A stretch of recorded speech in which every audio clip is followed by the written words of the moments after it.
분양받은 건물, 나중에 보니 설계가 바뀌어 있었다면 이 계약 그냥 감수해야 할까요? 안녕하세요.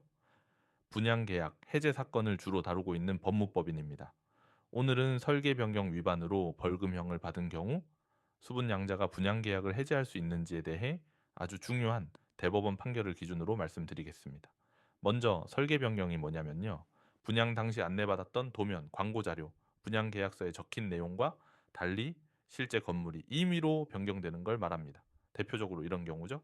점포 면적이 줄어든 경우, 기둥이나 벽체가 새로 생긴 경우, 공용 공간이 사라지거나 동선이 바뀐 경우, 문제는 이런 설계 변경이 관청 승인 없이 이루어졌다면 그 자체로 건축법 위반이 되고 형사처벌, 즉 벌금형까지 이어질 수 있다는 점입니다. 그렇다면 여기서 핵심 질문, 시행사나 시공사가 설계 변경 위반으로 벌금형을 받았다면 수분양자는 계약을 해지할 수 있을까요? 이 질문에 대해 대법원이 명확한 기준을 제시했습니다.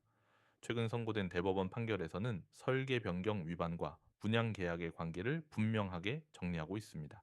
대법원의 판단 요지는 이렇습니다. 분양 계약의 핵심은 수분 양자가 어떤 건물을 인도받을 것인지 정확히 알 수 있어야 한다는 점입니다.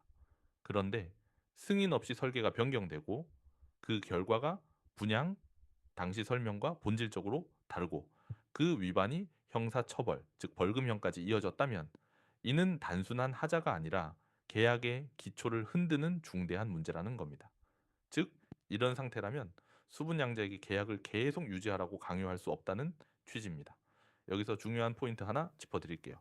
벌금형 자체가 자동으로 계약 해제를 만들어주는 건 아닙니다. 하지만 설계 변경이 분양 내용의 본질을 침해했고 그 위법성이 형사처벌로까지 확인되었다면 분양계약 해제 사유로 충분히 평가될 수 있다는 게 이번 대법원 판결의 핵심입니다. 실무에서는 이렇게 연결됩니다. 설계가 다르다. 승인 없는 변경이다. 그로 인해 벌금형 처분까지 받았다.